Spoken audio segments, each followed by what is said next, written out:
Antes de comenzar, tengo que advertirte algo. Este relato que estás a punto de escuchar no es ficción. O al menos, eso creemos quienes lo vivimos. Si tienes problemas para dormir, si eres especialmente sensible a historias sobre lugares olvidados o sobre gente que vive en los márgenes de la normalidad, quizás sea mejor que lo dejes aquí. Muchas personas que han escuchado esta historia hasta el final han dicho sentir algo después. Una inquietud que no se va. Una sensación de estar siendo observados en momentos muy específicos de la noche. No estoy aquí para asustarte. Solo para contar lo que pasó. Mi nombre no importa. Soy una persona corriente. Trabajo en una oficina. Tengo familia. Pago mis impuestos. Podría ser tu vecino, tu compañero de trabajo, la persona que se sienta a tu lado en el autobús.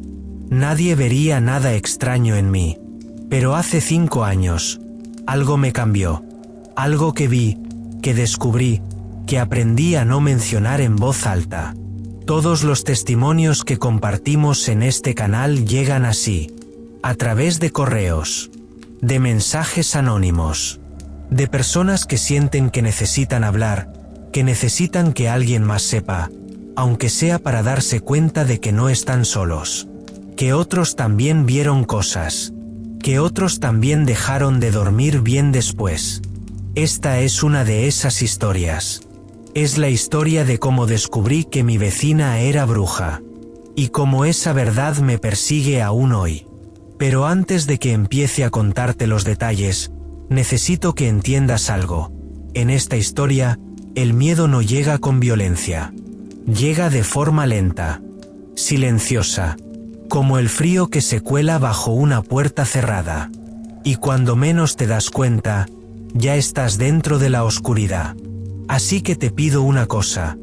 Si en algún momento sientes que es demasiado, que la inquietud es demasiada, descansa.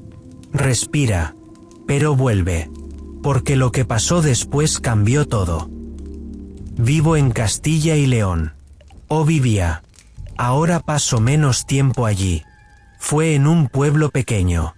De esos lugares donde aún hoy todos se conocen.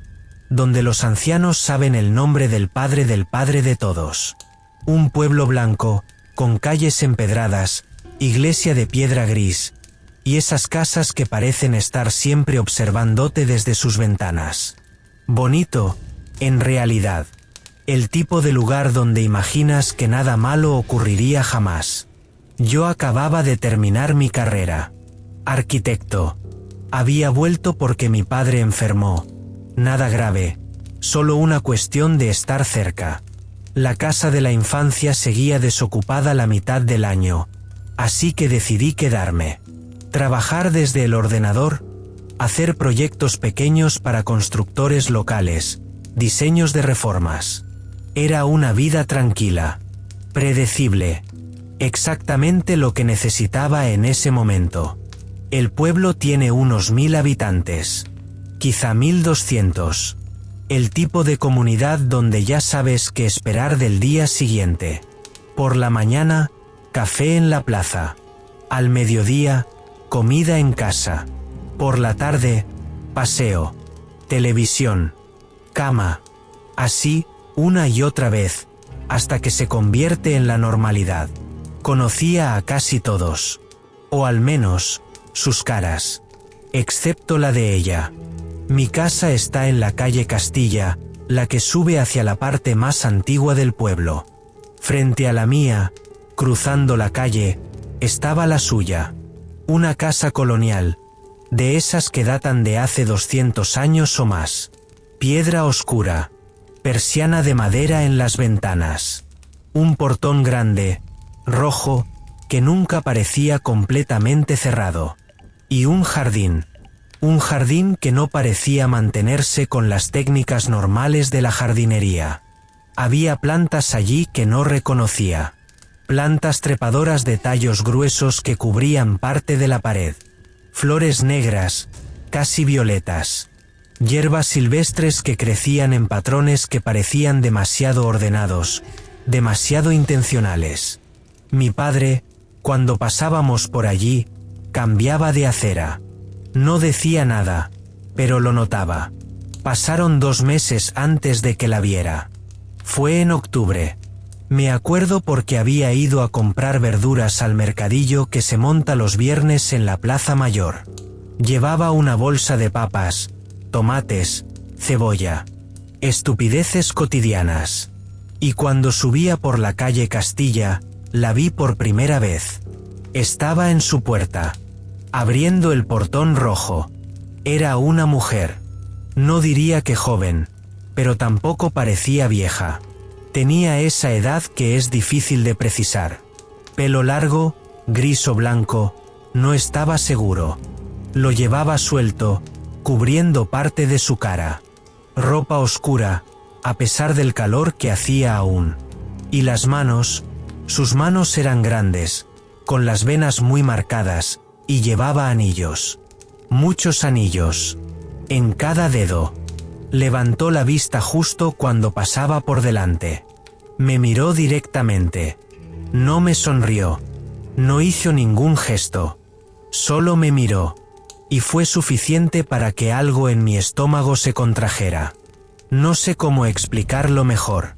No fue una amenaza directa. Era más como si supiera algo de mí que yo no sabía de mí mismo. Continué caminando. Rápido. Esa noche, en la cena, mencioné a mi padre que había visto a la vecina de enfrente. Se quedó en silencio un momento. Luego preguntó su nombre. Le dije que no sabía. Mi padre asintió lentamente, como si eso confirmara algo que ya sospechaba. Mejor así, dijo, y no me preguntó más al respecto. En ese momento, no entendí qué quiso decir con eso. Pensé que era una de esas reacciones de pueblo pequeño, donde todos están un poco conectados a través de rumores y suposiciones. Ahora sé que era una advertencia. Una que debería haber escuchado. Pero la curiosidad, ya lo sabes, siempre ha sido mi mayor debilidad. Las cosas extrañas comenzaron de forma muy sutil. No era nada que pudiera señalar con el dedo y decir, ahí, eso no está bien. Era más bien una acumulación de pequeños detalles. La clase de cosas que tu mente racional te dice que tienen explicación, pero que en el fondo, en esa parte de ti que heredamos de nuestros antepasados, sabes que no la tienen. Primero fue el gato. Un gato negro. No uno ordinario, ¿sabes? Había gatos negros por todo el pueblo. Pero este era diferente. Se pasaba horas sentado en el muro que separaba mi jardín del de ella. Completamente inmóvil. Solo sentado, mirando hacia el pueblo, hacia las casas, como si estuviera contando algo. Vigilando. Intenté acercarme un par de veces. El gato no huía. Se limitaba a observarme. Tenía los ojos amarillos, intensos, casi translúcidos cuando les daba la luz del atardecer. Una mañana lo vi vomitar una sustancia negra sobre las piedras del muro. No comida. Era diferente. Nunca volví a acercarme. Luego estaban las luces. Mi dormitorio daba a la calle. Las ventanas de la casa de enfrente estaban a unos 40 metros. Yo notaba que, irregularmente, las luces de su casa se encendían a horas extrañas. A medianoche. A las 3 de la madrugada. Y no era como si ella se moviera por la casa. Las luces se activaban todas a la vez, como si alguien accionara un interruptor central. Luego permanecían así durante horas. Después se apagaban. Una noche, alrededor de las 2:30, me desperté sin razón aparente. No había ruido. No había nada que justificara que abriera los ojos. Pero estaban abiertos, mirando hacia la ventana. Y todas las luces de su casa estaban encendidas. No solo las del primer piso, también las de arriba, donde suponía que estaba su dormitorio. Me incorporé, sin saber muy bien por qué, y vi gente, siluetas, oscuras, en la ventana de arriba. moviéndose, bailando, quizá, o realizando algún tipo de movimiento coordinado. Todos juntos, como si siguieran un patrón. Parpadeo. Desaparecieron. Las luces permanecieron encendidas durante toda la noche.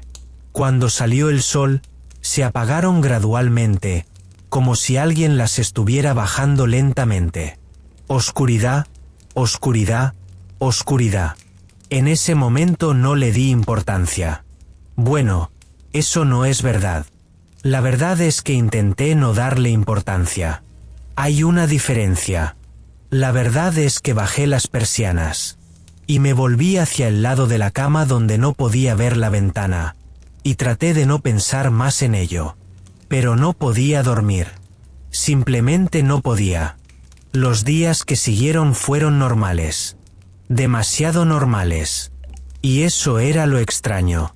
Porque normalmente, en un pueblo como el nuestro, alguien habría notado si había gente desconocida visitando la casa de enfrente. Alguien siempre lo nota. Las viejas de la plaza habrían visto carros extraños. Los niños habrían visto gente entrar y salir. Pero no había nada de eso. Era como si aquella noche, esas siluetas que había visto, no existieran realmente. Como si las hubiera imaginado. Pasé una semana entera tratando de convencerme de que las había imaginado. La segunda semana, comencé a prestar atención a los sonidos. Tengo una habilidad rara. Desde pequeño, he podido escuchar muy bien. Cuando otros tienen que subir el volumen de la televisión, yo aún puedo escuchar la voz del presentador con claridad. Es una maldición, realmente. Especialmente en un pueblo donde la noche es silenciosa. Muy, muy silenciosa. Fue entonces cuando empecé a notar murmullos. Provenían de su casa. A cualquier hora. Pero especialmente entre las 11 de la noche y las 4 de la madrugada. No eran voces claras. Era como si alguien estuviera recitando algo, pero de forma muy baja. Rítmica. Hipnótica. Intenté entender lo que decían. No podía. No era español. Ni inglés. Ni ningún idioma que reconociera. Parecía antiguo. Parecía que surgía de muy profundo, como si viniera del suelo, de las piedras antiguas sobre las que estaba construida la casa. Una noche, alrededor de las 2, me acerqué a la ventana, sin abrir las persianas, solo mirando a través de las rendijas. Las luces estaban todas encendidas. Todas. Y la voz estaba clara ahora. Más clara. Como si estuviera muy cerca, justo debajo de mi ventana. Recitaba en ese idioma que no conocía. Palabras que no podía comprender, pero que sentía de una forma primitiva, como si mi cuerpo supiera lo que mi mente se negaba a admitir. Y luego, un segundo. Solo un segundo. Sentí que algo me observaba desde abajo. No lo vi, pero lo sentí. Esa sensación de ser visto por algo que no está en el mismo plano que tú, que existe al lado de la realidad que ves, y que en ciertos momentos, atraviesa el velo. Retrocedí, y las luces se apagaron todas a la vez. Como si lo supiera. Como si supiera que yo estaba observando. Mi corazón acelerado fue lo único que pude escuchar durante los siguientes 10 minutos. Luego, el silencio volvió. El silencio perfecto. El silencio del pueblo de madrugada. Y con él, la seguridad de que acababa de ver algo que no debería haber visto. Algo que no tenía explicación racional. Al día siguiente, mi padre me preguntó por qué tenía ojeras. Le mentí. Le dije que no había dormido bien. Estrés del trabajo. Cosas normales. Él simplemente asintió. Y no preguntó más. Pero ese mismo día, vi que había movido la maceta de geranios que tenía junto a la puerta de entrada. La maceta quedaba justo hacia la casa de enfrente. La colocó en el interior. y puso un espejo cóncavo en su lugar. Un espejo que apuntaba directamente hacia la casa de ella. Nunca me pidió que no mencionara esto, pero comprendí que era una precaución. Que mi padre sabía más de lo que jamás me había contado. Que toda esa advertencia anterior, mejor así, tenía mucho más peso del que yo había imaginado. Ese fue el momento en que comencé a comprender que no estaba siendo imaginación mía. Y fue cuando decidí investigar. Después de esa noche, el miedo cambió. No era el miedo a lo desconocido. Era el miedo a lo conocido. A saber que algo extraño estaba sucediendo justo enfrente de mi casa, y que todos, de alguna forma, lo sabían, pero nadie hablaba de ello. Es como vivir en una realidad paralela donde existe un secreto compartido que nadie puede mencionar. Comencé a buscar información. Fui a la biblioteca municipal, una sala pequeña, polvorienta, donde Dona Carmen, la bibliotecaria, lleva trabajando desde 1987. Fue directo. Le pregunté por la casa de la calle Castilla. ¿Por quién vivía allí? Dona Carmen frenó en seco el movimiento de sus manos mientras catalogaba libros. No hago preguntas sobre esa casa, dijo, sin mirarme a los ojos. Solo quiero saber quién, intenté explicar. Ya me escuchaste la primera vez, respondió. Y volvió a sus libros. Pero antes de que me fuera, dejó algo sobre el mostrador. Un libro viejo. Encuadernación de cuero oscuro. Se titulaba Costumbres y Misterios de Castilla y León. Siglos XVI-XX. No dijo nada al respecto. Solo lo dejó allí. Como si no fuera para mí. Pero lo fuera. Lo llevé a casa. A mi habitación. Y comencé a leer de noche, con las persianas bajadas. En la página 247, encontré algo interesante. Una mención a prácticas antiguas en pueblos aislados. Cultos que databan de épocas anteriores al cristianismo. Prácticas que se mantenían en secreto, pasadas de generación en generación, por familias específicas. El libro no daba nombres. No mencionaba lugares concretos, pero hablaba de rituales vinculados a las estaciones, a los cambios de luna, a la idea de que existen energías que pueden ser manipuladas por aquellos que conocen las palabras correctas. Las palabras correctas. Ese recitatorio que había escuchado a través de la pared. Ese idioma que no reconocía pero que mi cuerpo, de alguna forma. Sí.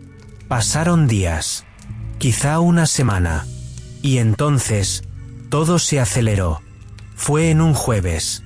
Bajé al pueblo para comprar cosas. Pan, leche, verduras. Lo de siempre. Y mientras estaba en la tienda de la esquina, vi a Miguel, un tipo que conocía desde la escuela. Trabajaba como fontanero. Era un buen chico. Ordinario. Alguien que no imaginaba en la órbita de nada extraño. Estaba comprando velas. Muchas velas. Velas negras. Velas rojas. Las apilaba en el mostrador, y la dependienta parecía acariciar cada una con sus manos antes de envolverlas en papel marrón. Miguel me vio. Su cara cambió. Por un segundo, solo un segundo, vi miedo en sus ojos. Un miedo profundo. El miedo que siente alguien que ha visto algo que no debería haber visto, o que ha prometido mantener un secreto que le quema desde adentro. Luego sonrió. Artificialmente. Hola, dijo. Compro velas para una fiesta. Sorpresa para mi novia. Era una mentira tan mala que dolía escucharla. Claro, respondí. Y me aparté del mostrador, pero lo suficientemente cerca para ver hacia dónde iba con esas velas. Salió de la tienda, giró a la derecha, y subió por la calle Castilla, hacia la casa de ella. No entró directamente. Se quedó fuera un momento, como si esperara alguna señal. Y entonces, La puerta se abrió apenas lo suficiente para que desapareciera en el interior. Esa noche no había murmullos, pero sí había música. Una música baja, rítmica, que no parecía venir de ningún instrumento conocido. Era como si la casa estuviera respirando, como si la música fuera el latido de algo vivo. Eso fue cuando comprendí que no era solo ella, que no era una persona excéntrica viviendo sola con sus rituales personales, que era una red, un grupo, gente del pueblo que venía a esa casa, gente que llevaba cosas, que participaba en lo que sea que estuviera sucediendo allí. Me asomé a la ventana, protegido por la oscuridad. Vi a más gente llegar, silenciosamente, en carros sin luces. Entraban por la puerta del jardín, la que daba al lateral de la propiedad. Personas que reconocía. El panadero, el cartero, una de las maestras del colegio. Todos ellos, desapareciendo en esa casa oscura. No bajé las persianas esa noche. Permanecí despierto, viendo llegar gente durante horas. Y con cada persona que llegaba, el sentimiento en mi pecho se hacía más pesado. Como si aire se condensara, como si algo primitivo en mi interior supiera que estaba siendo testigo de algo que debería permanecer invisible. A las 4 de la madrugada, comenzaron los sonidos. No recitatorio. Eran risas. Risas que no parecían completamente humanas. Riendo de algo que no podía ver. Celebrando algo que no comprendía. Y bajo esas risas, el sonido de pasos. Rítmicos. Coordinados. Como si bailaran. Después, el silencio. Completo. Absoluto. Como si toda la noche, toda la vida en el pueblo se hubiera detenido. A las 5, las personas comenzaron a salir. En el mismo orden en que habían entrado, aproximadamente. Caminaban lentamente.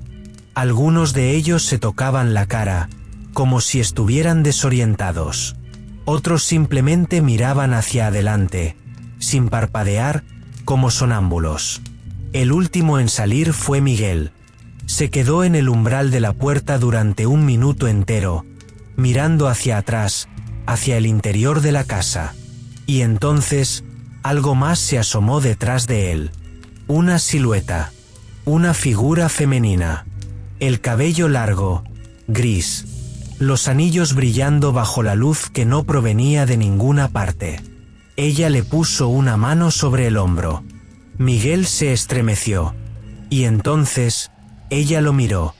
Directamente hacia mi ventana. Hacia mí. No podía verme. Las persianas estaban bajadas. Sabía que no me podía ver. Pero miraba en esa dirección. Y sonreía. Una sonrisa que no parecía completa.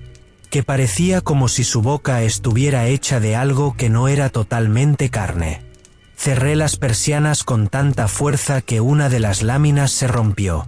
Y en ese momento, supe que todo iba a cambiar. Que había sido visto. Que había sido seleccionado. Después de aquella noche, los días se convirtieron en una sucesión de momentos que desconozco. No estoy siendo literario. Es literal. Despertarías en tu cama, y de repente serían las 3 de la tarde. No sabías cómo habías llegado allí. No sabías qué habías hecho en esas horas intermedias. Tenías lagunas mentales. Huecos donde debería haber conciencia, pero solo hay silencio. Mi padre lo notó. Una mañana encontró barro en mis zapatos. Barro del lado oeste del pueblo, donde no había estado en días. Y no había ningún registro en mi mente de cómo había llegado allí. ¿Dónde estuviste?, preguntó. Durmiendo, mentí. Pero ambos sabíamos que era mentira. Lo puse en la universidad. Dije que el estrés estaba afectando mis horas de sueño. Que quizá necesitaba ir a un médico. Mi padre solo asintió, pero sus ojos me estaban escaneando, buscando algo. buscando signos de, no sé, posesión, influencia, cambio. El cambio ya había comenzado. No era físico. Aún podía verme en el espejo. Aún era yo. Pero algo en mi voz había cambiado. Algo en la forma en que sonreía. Algo en la manera en que mis ojos reaccionaban a la luz. Mi hermana vino de visita el fin de semana siguiente. Ella vive en Valladolid. No la había visto en 2 meses. Cuando entró, lo primero que dijo fue, ¿estás enfermo? No, respondí. Hay algo diferente en ti, continuó. Algo en tu cara. En cómo te mueves. Es como si, no sé, es como si no fueras completamente tú. Las palabras exactas que temía escuchar de alguien que me conocía bien. Esa noche, mientras mi hermana dormía, recibí un mensaje de texto. No sabía que era posible recibir un mensaje de un número que no existía. Pero lo hice. Era un número local, con el prefijo del pueblo. El mensaje decía, eres especial. Puedes sentir cosas que otros no pueden sentir. Esto no es casualidad. Esto es un llamado. Borré el mensaje inmediatamente. Pero el daño ya estaba hecho. Porque durante los días siguientes, comencé a comprender que el mensaje era cierto. Que había algo diferente en mí. Algo que me permitía percibir. Cada noche, sin importar dónde durmiera, escuchaba el recitatorio. Las palabras en ese idioma antiguo. Y cada vez, entendía un poco más. Un fragmento aquí. Una frase completa allá. Era como si mi mente estuviera siendo reprogramada. Mi hermana se fue ese domingo con una expresión de profunda preocupación en la cara. Nunca me pidió que fuera a verla a Valladolid. Fue la primera vez que lo hizo. Cuando dije que no podía, que tenía trabajo, que el pueblo me necesitaba, ella simplemente cerró los ojos como si estuviera procesando algo desagradable. Vuelve, dijo al despedirse. Cuando puedas. Antes de que sea demasiado tarde. ¿Demasiado tarde para qué? Nunca lo explicó. Pero yo ya lo sabía. Mi padre comenzó a actuar de forma diferente también. Dejó notas debajo de mi puerta. Notas pequeñas, escritas en su letra temblorosa. Dirección de un sacerdote en la ciudad vecina. Un número de teléfono de un especialista en temas que llamaba vagamente perturbaciones emocionales. Luego, una nota que simplemente decía, puedes dejarla, pero debes hacerlo ahora. Mañana será demasiado tarde. ¿Dejar qué? ¿A quién? ¿A ella? Pero la verdad es que no sabía si podía dejarla. Porque la influencia se había convertido en algo casi físico.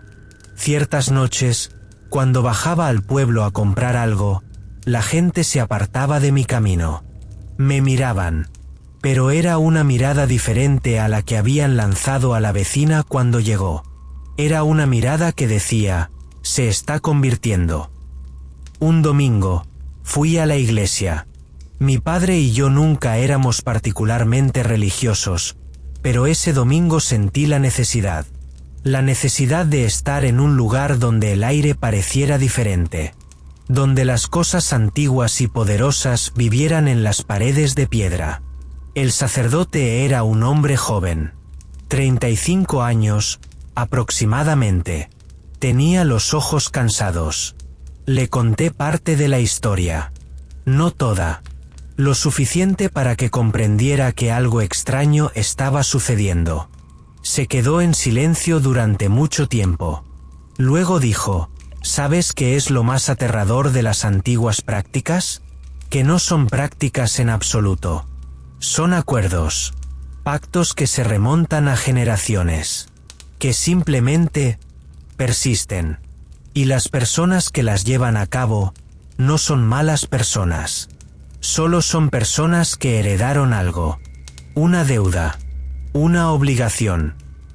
¿Obligación de qué? Pregunté. de mantener viva la presencia, de asegurar que lo antiguo no sea olvidado, de ofrecerle lo que necesita, voluntades nuevas, mentes que puedan expandirse, personas que puedan servir como conductos. No dijo más al respecto, pero me pidió que me fuera del pueblo. No puedo, respondí. ¿Por qué no?, preguntó. Intenté darle una respuesta. Intenté decir cosas sobre mi padre, sobre mi trabajo, sobre mis compromisos. Pero la verdad profunda, era que ya no podía irme. Algo me había atrapado. Algo que vivía en esa casa, que se movía a través de las noches, que recitaba palabras antiguas y esperaba. Esperaba a que yo estuviera listo. Y la verdad más aterradora era que parte de mí quería estarlo. Las visitas nocturnas se hicieron más frecuentes. Comenzaban sin que yo las buscara. Me despertaba en la calle Castilla, de pie, frente a la puerta roja, con la mano levantada como si fuera a llamar, pero sin recordar cómo había llegado allí. Y cada vez, la puerta se abría un poco más. La rendija se agrandaba. Y podía ver cosas en el interior. Cosas que mi mente, incluso ahora, se rehúsa a procesar completamente. Símbolos en las paredes. Símbolos que parecían estar vivos, que parecían respirar a su propio ritmo. Espejos que no reflejaban lo que había frente a ellos. Estanterías llenas de frascos oscuros con cosas en el interior que mejor no intentar identificar. Y personas. Gente que reconocía con rostros que no reconocía. Miguel estaba allí, pero sus ojos eran diferentes. Más oscuros. Como si algo los hubiera pincelado desde adentro. El panadero estaba allí también. Y la maestra. Todos ellos con esa expresión de paz serena que tienen las personas que han aceptado su destino. Ella estaba siempre en el centro. La vecina. Pero en esos momentos, ella era diferente también. Era como si su forma humana fuera solo una funda. Como si algo más grande estuviera mirando a través de sus ojos. Algo antiguo. Algo que había estado esperando durante siglos para tener una audiencia. Me miraba. Y sonreía. Y en esos momentos, sentía que cualquier resistencia dentro de mí se desvanecía. El punto de quiebre llegó a finales de noviembre. Mi padre entró en mi habitación una noche. Simplemente entró. Yo estaba despierto, mirando al techo, escuchando el recitatorio que parecía emanar del suelo mismo ahora. De las piedras de la casa, como si la casa entera se hubiera convertido en instrumento de aquello. Se sentó en la cama. «Necesito que te vayas», dijo. «Esta noche. Recoge tus cosas y vete a Valladolid con tu hermana. No eres la persona que recuerdo. Y tengo miedo de que pronto no seas capaz de irte». Lo miré.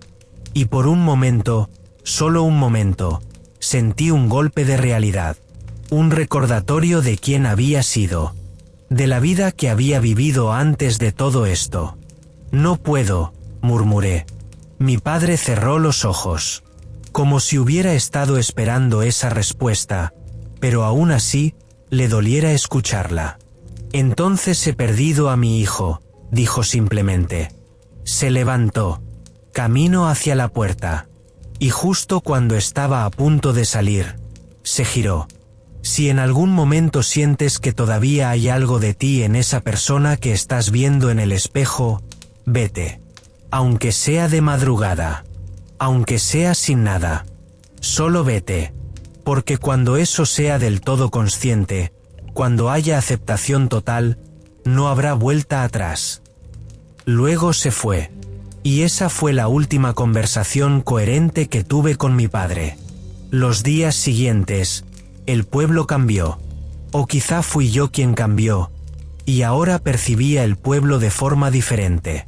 Las personas me miraban con una mezcla de envidia y compasión. Como si estuviera siendo elegido para algo.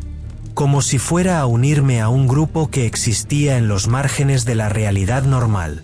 Y la verdad es que parte de mí anhelaba eso.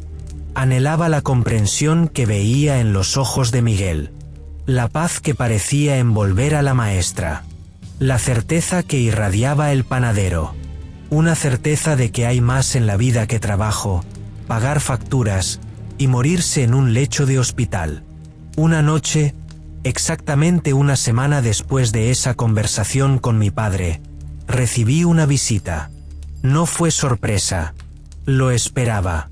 De alguna forma, sabía que vendría. Tocaron a la puerta de mi dormitorio alrededor de las 3 de la madrugada. Abrí sin dudarlo. Ella estaba allí, con su bata oscura, su cabello gris cayendo sobre sus hombros, y esos anillos que parecían atrapar la luz que no provenía de ninguna fuente visible. «Es hora», dijo simplemente. Su voz era profunda, como el sonido de viento a través de cuevas muy antiguas. No pregunté hora de qué. Simplemente la seguí. Bajamos las escaleras. Mi padre estaba en la sala, dormido en su sillón. O fingiendo dormir.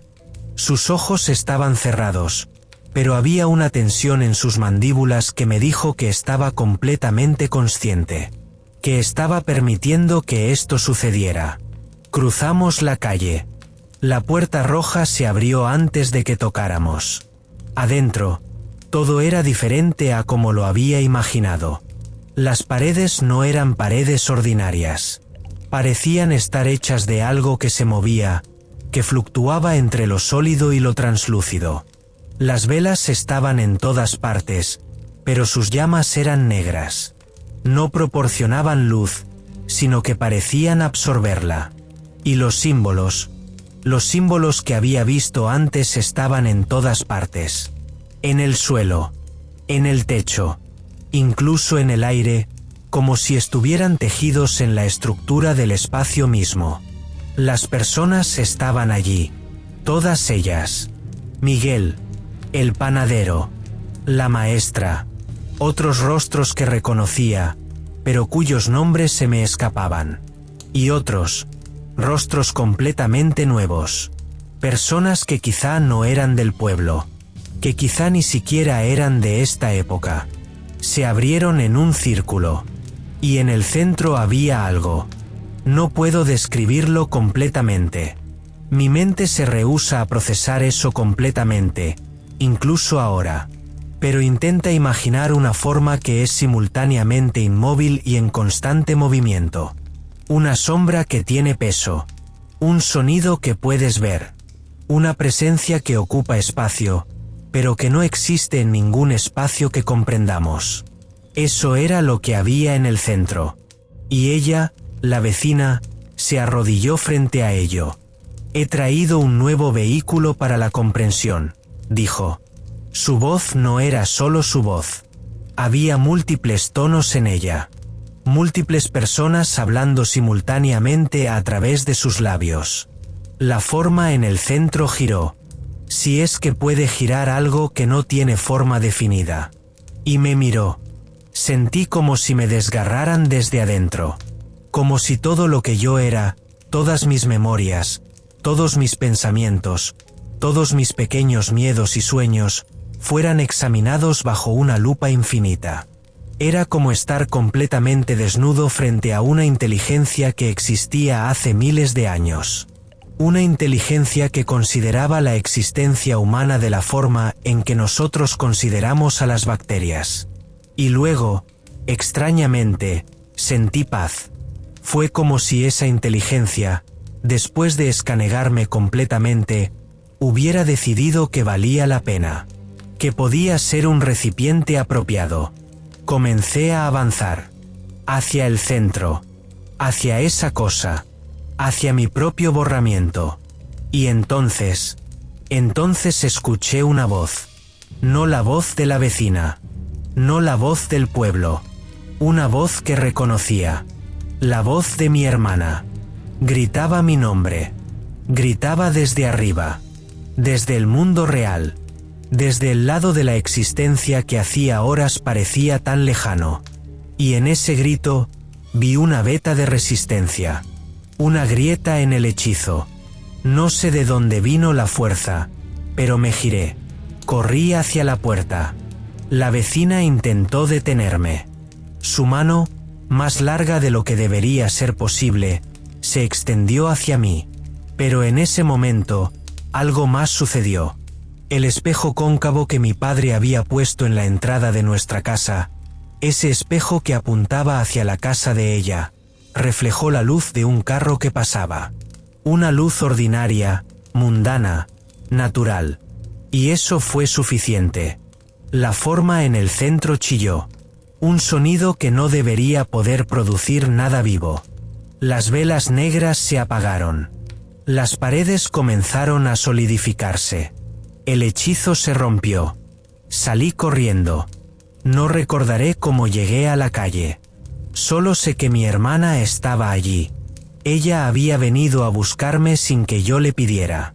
Algo en su intuición le dijo que debía venir. Que era ahora o nunca. Me metió en su carro. ¿Tu padre?, preguntó mientras conducía. No respondí. Ambos sabíamos la respuesta. Conducimos toda la noche.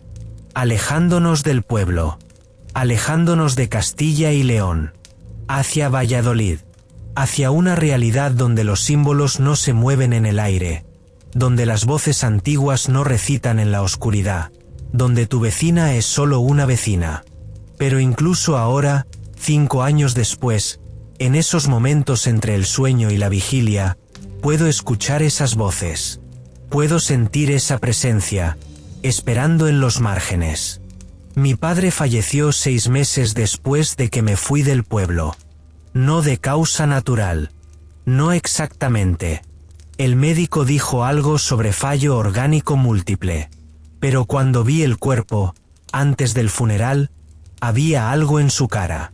Una expresión de aceptación total. Como si hubiera pasado los últimos 6 meses llegando a un acuerdo con lo que le había sucedido. La casa de la calle Castilla sigue en pie. Pasé por allí hace 1 año. Una carretera diferente me hizo pasar por el pueblo. Y se la vi. La puerta roja. El jardín con las plantas extrañas. Y en la ventana de arriba, siluetas. Moviéndose. Danzando. Pregunté en el pueblo, a través de un primo de mi padre, si la mujer seguía viviendo allí. Nadie sabía su nombre. Nadie quería hablar de eso. Pero un anciano, uno que probablemente tenía 100 años, me dijo algo en voz baja. Dijo que la casa había estado ocupada durante más de 300 años. Que había diferentes mujeres, diferentes caras, pero siempre la misma inteligencia. Siempre la misma presencia. Que mi vecina no era una persona. Que era un puesto. Un puesto que alguien necesitaba mantener ocupado. Para el acuerdo funcione. Desde entonces, he tenido pesadillas. Las mismas pesadillas, una y otra vez. En ellas, estoy en esa casa. Pero esta vez, sé lo que está pasando. Puedo verlo claramente. Veo los ritos. Los pactos. Las palabras antiguas que abren puertas a lugares que las palabras modernas no pueden ni siquiera conceptualizar. Y en la mayoría de esas pesadillas, hay un joven nuevo en el círculo. Alguien que reconozco. Alguien que vive en el pueblo aún. Alguien que, en los próximos meses, comenzará a experimentar las mismas lagunas mentales. Las mismas visitas nocturnas. La misma sensación lenta, inevitable, de ser consumido desde adentro. No puedo advertirle. No de forma directa. Porque hay personas que viven en ese pueblo que no desearían que lo hiciera. Personas que dependen de que todo siga como siempre. Pero lo que sí puedo hacer es dejar esta historia aquí. Dejarla en lugares donde la gente pueda escucharla. Donde pueda preguntarse si es real. Donde pueda mirar a su vecino o a su vecina y preguntarse, ¿será esta la persona? ¿O será aquella? Porque ese es el verdadero horror de la historia. No es la cosa en el sótano. No son los rituales. No es ni siquiera la presencia antigua. Es que podría ser cualquiera. Que el mal, si es que podemos llamarlo así, puede vivir en una casa ordinaria. En una calle que conoces. En una fachada que parece completamente normal hasta que no lo es. He intentado seguir con mi vida. Trabajo en arquitectura. He viajado. He intentado construir una realidad donde esa noche no sucedió. Pero cada cierto tiempo, recibo mensajes. Desde números que no existen. Con palabras en idiomas que no comprendo. Palabras que, aunque no quiero admitirlo, estoy aprendiendo a comprender. Mi hermana me dijo hace poco que ella también ha comenzado a escucharlas. Que en su apartamento de Valladolid, a medianoche, escucha murmullos en las paredes. Y que algunos de ellos suenan como mi voz. Así que quizá no me fui realmente. Quizá lo que sucedió en esa casa fue más profundo de lo que entendí. Quizá los pactos que se hacen allí no se rompen simplemente cruzando una puerta y huyendo en un carro. Quizá quedó algo de mí allí. O quizá algo de allí se quedó en mí. Eso es todo lo que puedo contar. Lo que decidáis hacer con esta información es asunto vuestro. Pero os pido una cosa. Si vivís en un pueblo pequeño, si tenéis un vecino o una vecina que no encaja del todo, si notáis comportamientos extraños, luces a horas inusuales, personas que visitan en la oscuridad, si sentís esa sensación primitiva de que algo no está bien, no investiguéis, no os acerquéis a esa casa, porque una vez que comienza, es muy difícil parar. Y puede que lo que encontréis no sea una bruja ordinaria. Puede que sea algo mucho más antiguo. Algo que ha estado esperando, pacientemente, durante siglos. Esperando a que alguien con la sensibilidad correcta se acerque lo suficiente para notarlo. Esperando su próximo vehículo. Si esta historia ha despertado algo en vosotros. Si en algún momento, mientras la escucháis, habéis sentido esa incomodidad, esa sensación de ser observados, de que algo familiar se ha vuelto extraño, entonces tal vez deberíais suscribiros, porque hay cosas que no quieren ser olvidadas. Y una vez que han sido nombradas, una vez que han sido contadas, existe una conexión, una línea invisible que las vincula a quien las escucha. Os esperamos en el próximo episodio de Susurros de la Oscuridad.